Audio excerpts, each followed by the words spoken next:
राज दरबार में क्रमशः 3 समाचार प्राप्त हुए।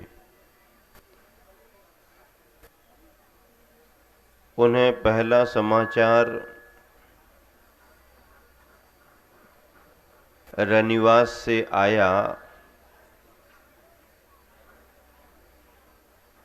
कि महाराज आपके रनिवास में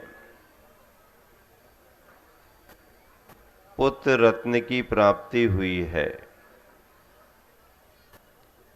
चक्रवर्ती प्रसन्न हो गया और समाचार देने वाले को पुरस्कार दे दिया। यह विचार करते हुए कि पुण्य योग से घर में कुल दीपक आ गया है, आगे वह कीर्ति पताका को बढ़ाएगा। सहज है, स्वाभाविक है, गृहस्थ के लिए पुत्र रत्न की प्राप्ति प्रसन्नता का कारण बनता है। उसकी परिपाटी, उसकी परंपरा आगे बढ़ती है। दूत पुरस्कार लेकर के गया, थोड़ी ही देर बाद दूसरा दूत आया और उसने समाचार दिया, महाराज आपके भाग्य की जय हो और महाराज अब आप 6 खंड के विजेता चक्रवर्ती बनेंगे। चक्रवर्ती को इस समाचार को सुनकर के भी बड़ी प्रसन्नता हुई कि सुनता तो आ रहा था मैं चक्रवर्ती बनूंगा, लेकिन 6 खंड को जीतने वाला चक्ररत्न तो प्रकट ही नहीं हुआ था। अब चक्ररत्न प्रकट हो गया है, इसका मतलब है कि 6 खंड के जीतने के लिए दिग्विजय यात्रा करने को निकलना। बड़ी प्रसन्नता का अनुभव किया, दूत को पुरस्कृत करके विदा कर दिया। चक्रवर्ती विचार करने लगा, ओहो पौरुष और पुरुषार्थ की पराकाष्ठा, मैं चक्रवर्ती चक्ररत्न को लेकर के 6 खंड पर विजय प्राप्त करूंगा। थोड़ा ही समय बीता, पुनः तीसरा दूत आया और समाचार दिया, महाराज आपकी जय हो, आपके पुण्य का क्या कहना। अभी अभी समाचार मिला है कि आपके पिता श्री जो मुनिराज बन चुके थे और तपस्या कर रहे थे, तपस्या के प्रभाव से उनके लिए अभी अभी समाचार मिला है कि केवल ज्ञान की प्राप्ति हो चुकी है। केवल ज्ञान प्राप्ति का मतलब ये है कि अब वह मुनिराज से अरहंत भगवान बन गए। उनके समोसरण की रचना भी हो गई। सौधर्मेंद्र ने आकर के ज्ञान कल्याणक की पूजा की है। महाराज अभी अभी समाचार मिला है कि पिताश्री को केवल ज्ञान हुआ। भरत चक्रवर्ती ने जैसे ही ये समाचार सुना, अब की बार उसकी प्रसन्नता का कोई पार ही नहीं रहा।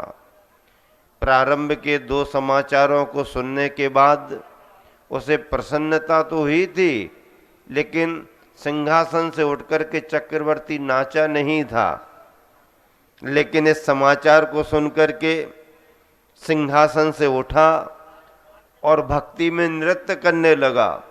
मेरे पिता श्री मुनिराज आदिनाथ को केवल ज्ञान हो गया है, अब वह सर्वज्ञ अरहंत भगवान बन गए हैं। वर्षों से सुनता आ रहा था तीर्थंकर बनेंगे, तीर्थंकर बनेंगे, तपश्चरण में लीन थे, लेकिन केवल ज्ञान नहीं हुआ था। आज केवल ज्ञान हो गया है। हमारे पिताजी ने धर्म पुरुषार्थ के फल के लिए प्राप्त कर लिया है। चक्रवर्ती विचार करता है, रनिवास में कुल दीपक के रूप में पुत्र रत्न आया है, एक काम पुरुषार्थ का फल है, और ऐसा पुरुषार्थ तो संसारी प्राणी करते रहते हैं। इस जीव ने अनंतों बार किया है, कोई बड़ी बात नहीं, इसमें आश्चर्य कुछ नहीं हो रहा, क्योंकि ये तो संसार की रीति है, असंयम का परिणाम है पुत्र रत्न की प्राप्ति। अगला विचार करता है, चक्र रत्न आया है, मैं चक्रवर्ती बनूंगा, राजपाट का विस्तार करूंगा, ये भी कोई बहुत बड़ी और नई बात नहीं है। क्यों? क्योंकि संसार में ऐसे वैभव राजपाट भी कई बार मिल चुके होंगे। चक्रवर्ती भले कई बार न बने हो, लेकिन राजा महाराजा अधिराजा तो बनते ही रहते हैं पुण्य योग से, कोई बड़ी बात नहीं। ठीक है, पुण्य का योग है, प्रसन्नता का अनुभव तो हो रहा है, लेकिन ये भी एक संसार का ही फल है। दोनों समाचारों में प्रसन्नता तो हुई थी, लेकिन भाव विभोर नहीं हुआ। तीसरा समाचार सुनते ही चक्रवर्ती प्रसन्न भी हुआ और भाव विभोर भी हो गया।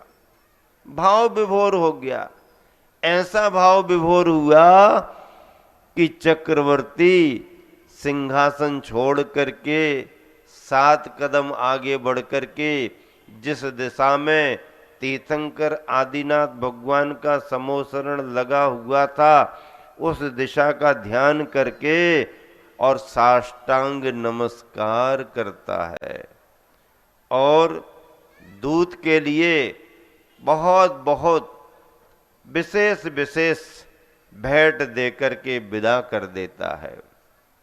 बंधुओं, आदि पुराण में आया हुआ ये संदर्भ हम सभी को ये प्रेरणा देता है कि वैसे तो संसारी प्राणी संसार के पुरुषार्थ करता ही रहता है, लेकिन संसार संसार को ही जन्म देता है और संसार के पुरुषार्थ से संसार ही बढ़ता है। लेकिन जब धर्म ध्यान में उतरता है, धर्म की आराधना करता है और मोक्ष पुरुषार्थ में लगता है, तो साधना करने से, रत्नत्रय के तपोबल से, घातिया कर्मों के क्षय से केवल ज्ञान प्राप्त होता है, अरहंतपना प्राप्त होता है, सर्वज्ञपना प्राप्त होता है। वही अवस्था युगादि पुरुष आदिनाथ को प्राप्त हुई थी और चक्रवर्ती भरत ने उनकी पूजा संपन्न की थी। आज आप सभी यहाँ पर पूजा करने के लिए उपस्थित हुए हो। किनकी पूजा करने के लिए उपस्थित हुए हो?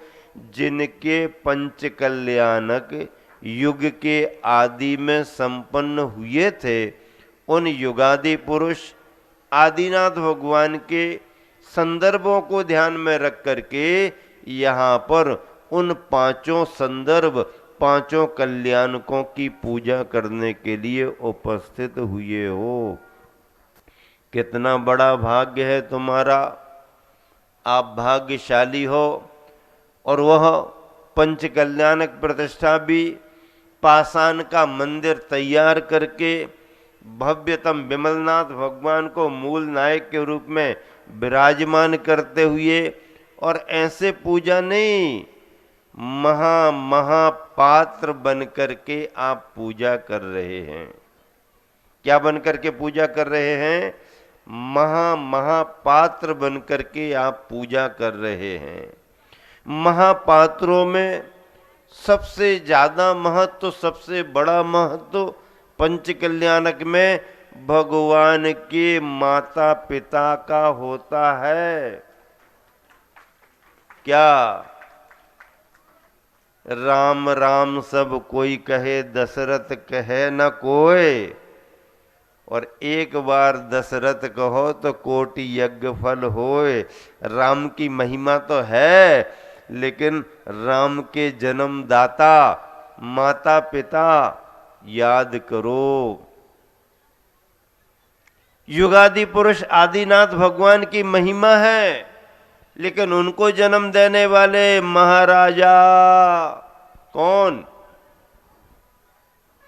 कौन महाराजा? महारानी। मिठिया परिवार नहीं कहते ना भूल से, नहीं तो प्रायश्चित लेना पड़ेगा। क्या? महाराजा नाभि राय और माता मरुदेवी। आज जब तक तुम्हारी प्रतिष्ठा नहीं हुई थी तब तक तुम किसी भी नाम से जाने जा सकते थे। आज जब आपकी प्रतिष्ठा हो गई, भैया जी ने शुद्धता पूर्वक मंत्रों के साथ आपको प्रतिष्ठा करा दी है, अब आप उस भावना में चले गए जो तीर्थंकर आदिनाथ भगवान के माता पिता का पद था, श्रेष्ठतम पद था, महाभाग्यशाली पद था। उस पात्रता को आपने आज संकल्प पूर्वक स्वीकार कर लिया। जिस दिन बोली लगी थी वो तो बोली में पात्र बने थे, आज जिनवानी के वचनों से पात्र बन चुके हो। आप जिनवानी के वचनों से पात्र बने हो। क्यों? क्योंकि आज आपको संकल्प दिया गया है। तो अपने जीवन में अपने नाम से, अपने परिवार के नाम से, अपने किसी रिश्तेदार मेहमान के नाम से, किसी विशेष उद्देश्य को लेकर के आप करा सकते हैं, और उन सब का सारा उल्लेख शांति धारा के मंत्रों में कर दिया जाता है। बच्चों के लिए उपनयन संस्कार की बात अभी भैया जी ने रखी है। बच्चे बड़े लालायत दिख रहे हैं, बच्चों की बड़ी भावना 2-3 दिन से बन रही है। कब होगा, कौन सी तारीख होगी? जन्म कल्याणक के दिवस दोपहर की बेला में यहाँ पर बड़ी भव्यता के साथ में बच्चों बालक बालकों को अलग बिठाल करके और सुकुमार बालिकाओं को एक लाइन में बिठाल करके और उन्हें अष्टमूल गुणों का मूल उपनयन संस्कार दिया जाएगा। 45वें दिन में जो उन्होंने मंदिर आके संस्कार लिया वह प्रथम देव दर्शन का संस्कार था। उसके बाद आगे बढ़ करके अब श्रावक श्राविका की भूमिका में आकर के जब आप अभिषेक करना चाहोगे या पूजन करना चाहोगे अष्टद्रव्य से, तो उसके लिए भी शास्त्रों में श्रावकाचार में विधि है कि उनको कुछ नियम दे करके उस योग्यता में संस्कारित किया जाता है। और इस संस्कार को करने की शुरुआत हमारे गुरुवर ने परभनी, महाराष्ट्र और जिंतूर से प्रारंभ कर दी थी, और उसका चलन अब सभी संघों में हो गया है। गुरुवर की कृपा से उनके कर कमलों का स्पर्श पाकर के जिन बच्चों ने कराया बड़े बड़े महाभाग्यशाली रहे। अब उन्हीं गुरुवर का स्मरण करके तुम्हारे लिए जो महाराज माता जी मिले उनसे संस्कार करा लेना भी बच्चों का बड़ा भाग है। कोई कोई बच्चे कह रहे थे हमने तो एक बार करा लिया, तो दूसरा बच्चा कहने लगा एक बार करा लिया तो क्या हुआ, हम तो कई बार कराएंगे। क्या कहता है? एक बार करा लिया तो क्या हुआ, चंद्रगिरी डोंगरगढ़ में करा लिया तो करा लिया, अभी और महाराज जी करेंगे तो भी कराएंगे, और भी आगे मौका मिलेगा तो कराएंगे। अरे ये तो संस्कार है, जितनी बार मिल जाए उतना कम है। गुरुओं की कृपा और पंच कल्याणक जैसा वातावरण आपने दूसरी जगह जाके करा भी लिया। अपने नगर में इतना बड़ा महोत्सव हो रहा है, तुम्हारे नगर के संस्कार की वीडियो तुम्हारे लिए जीवन भर याद रहेगी। माता पिता बच्चों को प्रेरित करें, तैयार करें, और बच्चों के लिए विशेष व्यवस्था अलग से बैठ करके उनका उपनयन संस्कार करने की रहेगी, और उनके मुंडन की व्यवस्था कमेटी वाले पहले से ही सुबह से कर देंगे। और पहले से ही बच्चे करा लें, और बालिकाएं अपनी सादी ड्रेस में वेशभूषा पहन करके जो बालिका की होती है बैठेंगी। ऐसा ही संस्कार उपनयन का पिंडरई में भी किया था पंचकल्याणक में, और इस तरह से उनके जो नियम होंगे वो यथा समय उनके लिए बता दिए जाएंगे। बस इतना ही कहना चाहता हूँ। अभी आपने 9 देवताओं की पूजा भव्यता के साथ संपन्न की, अब याग मंडल विधान भी करना है। तीर्थंकरों के कल्याणकों को आप याद करेंगे, अर्घ चढ़ाएंगे, आदि आदि जो भी कार्य आपके लिए करना है। समय का ध्यान रखना भैया। देखो, अगर आपने विलंब किया तो आपको ही लाभ नहीं मिलेगा। तुमने इतनी बड़ी बड़ी बोली ली, इतनी बड़ी बड़ी पात्रता प्राप्त की, और अगर समय पर नहीं आए और आपकी क्रिया के जगह फिर आपके सहयोगी ने कर दिया, तो फिर आप कुछ बोल भी नहीं पाओगे और कुछ कर भी नहीं पाओगे, क्योंकि प्रतिष्ठा का विधि विधान समय और मुहूर्त से चलता है। इसलिए बार बार हम लोग भी सूचना देते हैं, आपको भी संकेत करते हैं। क्यों? क्योंकि ये 5 दिन सारी क्रियाएं अपन को शुद्धता और विधि विधान से संपन्न करने हैं। प्रातःकालीन बेला में जल्दी जल्दी तैयार होकर के आना और जल्दी जल्दी अभिषेक संपन्न करके शांति धारा संपन्न करना, ताकि प्रतिदिन की पूजन पाठ और प्रवचन का लाभ आपको समय पर अच्छे तरीके से मिल सके। मैं समझता हूँ हमारा समय पर्याप्त हो गया है, ज़्यादा कहने की ज़रूरत नहीं है। समय को देख करके ही बात करना उचित होती है, और समय पर आना और समय पर छोड़ना और भी अच्छा माना जाता है। इसलिए हाँ भैया, बहुत अच्छे से आप सबको बता दिया है। पीछे के दरवाजे से किसी को नहीं आना, महाराज जी भी आगे के ही दरवाजे से आएंगे। और ध्यान रखना, आगे से आने का रास्ता अभी प्रशस्त नहीं है और कार्यकर्ताओं को ध्यान देने की जरूरत है। अगर कार्यकर्ता रास्ते को प्रशस्त नहीं करेंगे तो दोपहर में हमारा आना कठिन हो जाएगा, क्योंकि वो पूरी बात नहीं समझते हैं। ग्राउंड जैसे ही होते हैं, लेकिन ग्राउंड में कहाँ पैर रखें ये महाराज जियों को देखना पड़ता है। प्रासुक जमीन, उचित जमीन आनी चाहिए। ग्रस्त कैसे भी आ सकते हैं, त्यागी व्रतियों को बहुत ध्यान रखना पड़ता है। तो देख लो, मुख्य मार्ग से आना ही शुभ रहता है, इसलिए मुख्य मार्ग से आने के लिए आप सभी बातों का ध्यान रखेंगे। कहना हमारा उचित नहीं है, लेकिन अनुचित रास्ते से आना भी उचित नहीं है। अहिंसा परम धर्म माना गया है। उन सब बातों को ध्यान रख करके आहार विहार की चर्या होती है। तो बंधुओं, आप सबको समझ में आ गया। 4 पंक्तियां सुना करके विराम दे रहा हूं। आंखों में अगर अरमान है तो जहान तुमसे दूर नहीं, आंखों में अगर अरमान है तो जहान तुमसे दूर नहीं, पांखों में अगर उड़ान है तो आसमान तुमसे दूर नहीं।